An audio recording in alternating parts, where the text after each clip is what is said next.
For lesson 11, editing video, we're going to take a look at how to create a GIF. I need you just to find a basic image of a ball. What we're going to do is walk through an example of how to make one, and then I want you to make one on your own and be a little bit more creative. So I'm going to show you the basic steps on how to get started. So what I found for my example is just a basketball with a white background that I can easily pick out. If you want to do this with just the shape tool and create a circle, you can do that as well. You won't be able to see some of the rotation stuff that we do quite as easily, but that'll work if you want to use it. So I'm going to down my screen and come over here to Photoshop, and we're going to start off with a new file, and I'm going to do 6 by 6, and I'm going to do it at 150. I don't like going all the way down to 72 because I want to maintain some of the qualities of the image. And so we're just going to go down part way and then do create. Okay, so one of the things that you have to have working and open in Photoshop is the timeline. So up here at the top, you're going to go to Window and Timeline. To open up this timeline, it's going to open up a new panel across the bottom. We're going to let that sit there for just a second. And I'm going to press Control-0 so I can see my entire screen. Now I'm going to open up my image of a basketball that I have. And as usual, I'm going to select the background and do select inverse so that I can get just the basketball itself. And Control-C and Control-V and put it over here on my page.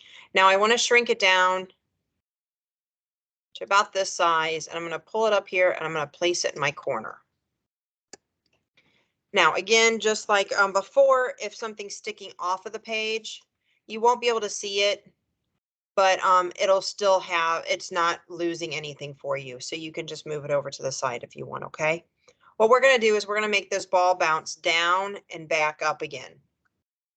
Now, this is just our sample. This is not what you're going to be allowed to submit for credit. I want you to submit something of your own that you've created, completely your idea. So bouncing ball completely off the table for your assignment to turn in. So let's get the started on just the sample. So what we're going to come to is down here, it says either create video timeline or create frame animation. We are going to do a frame animation. So make sure you have that one selected, and then you're going to click on it. And it's going to give you this little box. Now, unfortunately, the little one is right here, but this is where your basketball is sitting in this one. So for this, now we're going to simply create a new frame, which is the little square with the plus sign, and we're going to pull our ball down a little ways. This is basically like creating a flip book where you would draw on one page, and then as you draw a little bit each page to move it, and then as you flip through it, it'll create that animation. So we'll pull it down a little bit further. And then pull it down a little bit further. And each time you can see now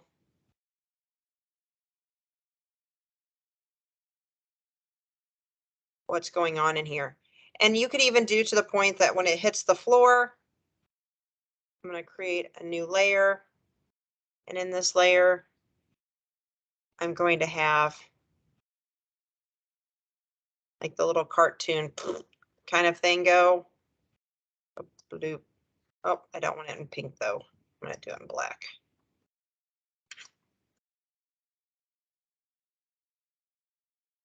So like it bounced.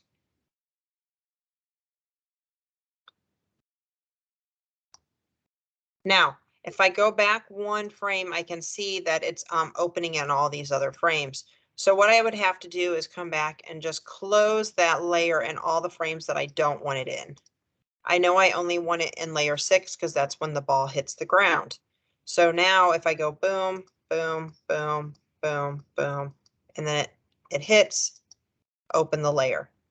Okay, and then if I do it again, I'll just close that layer again and I'll move my ball back up. And I'm just going to keep doing that until my ball's back up at the next corner.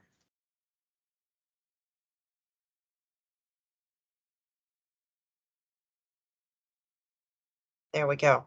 Now you can come down here and hit this little play button right here, and you can watch your ball bounce. Now, one of the biggest suggestions I can make on this is that you come up with the plan before you start, because just like with that, if you put this layer in later, then you're going to have to go back and re-close that layer and everything else. If you know everything you're going to need, like I can say, I definitely am going to need the ball. I'm going to need the little marks from when it lands from the very beginning. Then all I have to do is keep this closed until I get to that number 6 and then turn it back on and keep going. Okay. So this is one way of doing it. So this is a very simple way. When you play it, there's no move. The ball is simply moving. Now, what if I wanted the ball to rotate, or if I wanted it to fly in a different direction? Okay, so the best way for me to show you this is just to rotate this ball. So what I'm going to do is I'm going to come down here and I'm going to copy this first frame, and all I did was drag it to make a copy of it. Okay, so I drag this down to the plus sign and it made a copy, and then I can put these in orders. These work just like these layers do. They're just frames instead. Okay, so on this first one, I want the ball to be going this way. Now, for my next frame though, I want the ball to rotate so that the line comes down the opposite side.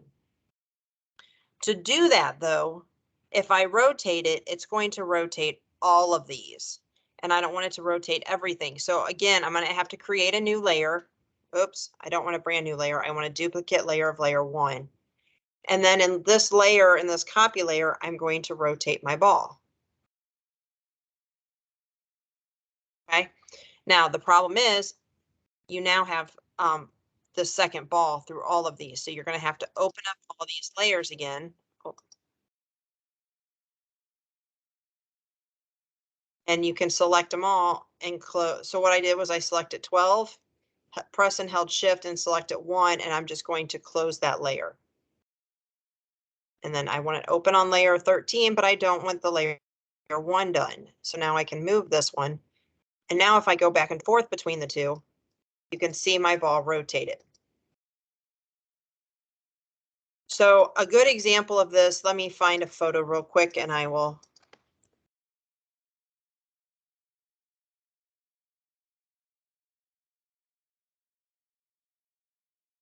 So let me find just a real simple photo. We'll do this one. That one has some watermarks on it. It'll be hard to select. Here, we'll do this one.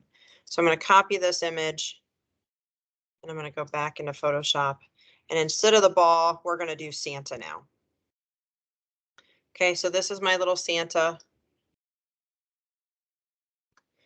And if I wanted him to be flying across the screen, so I'm going to put him over here off to the side.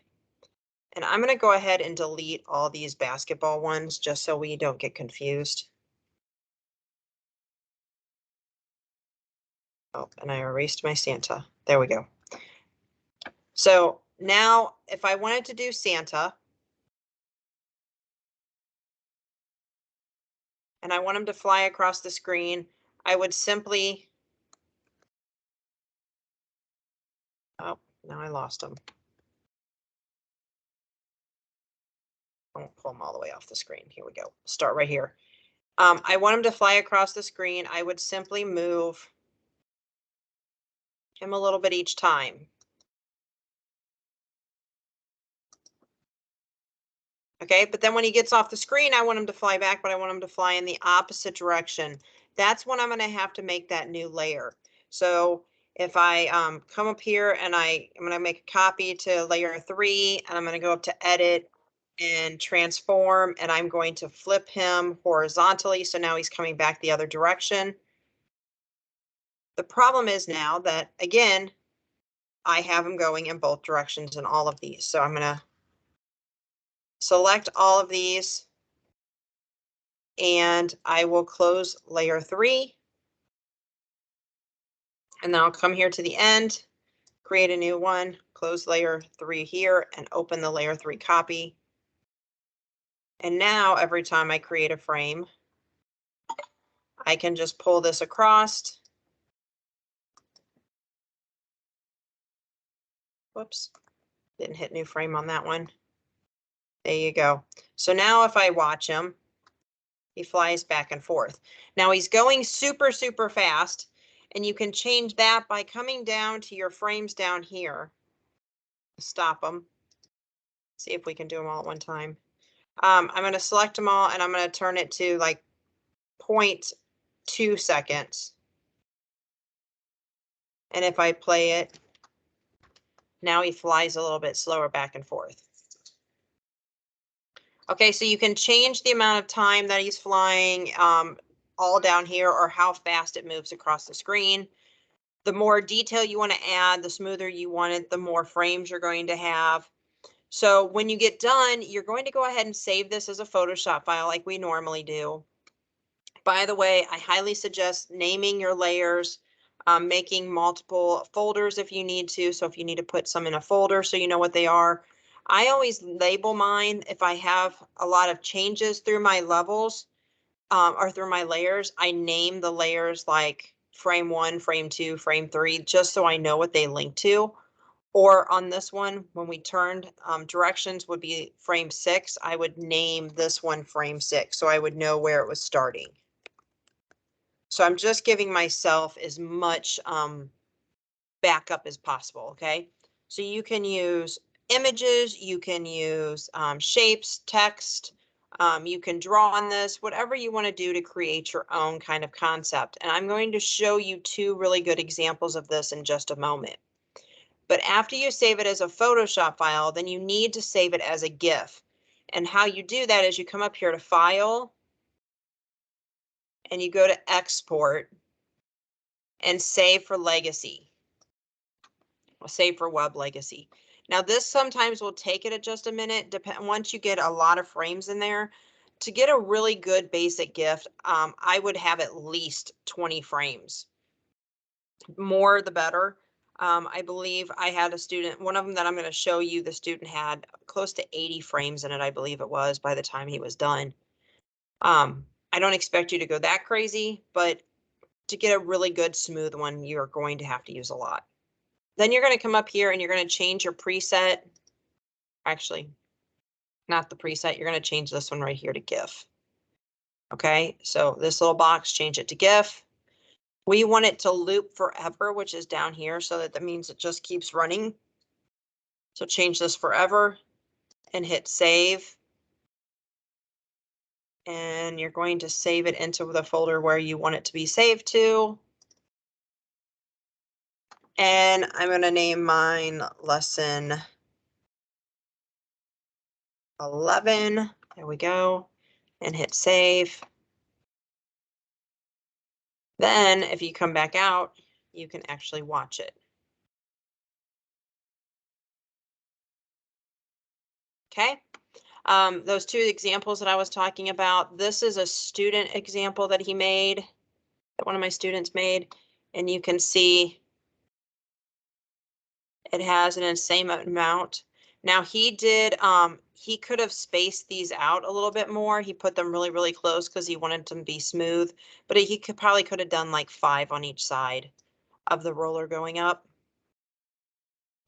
And here is the actual GIF that he created.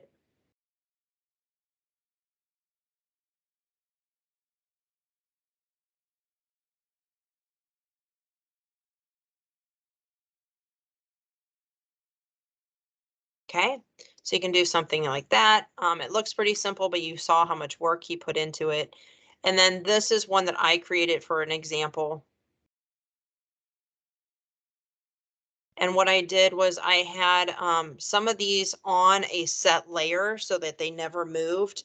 And then the rain, or the unicorn, was on a separate layer by itself. And so was this little cloud down here. And I was able to just move it around and resize it. Okay, so feel free to kind of play along with what I did, but then I want you to take it a step further, make it your own. Show me your personality a little bit in this and just have fun with it. If you have any questions, please shoot me an email and we will get you some answers.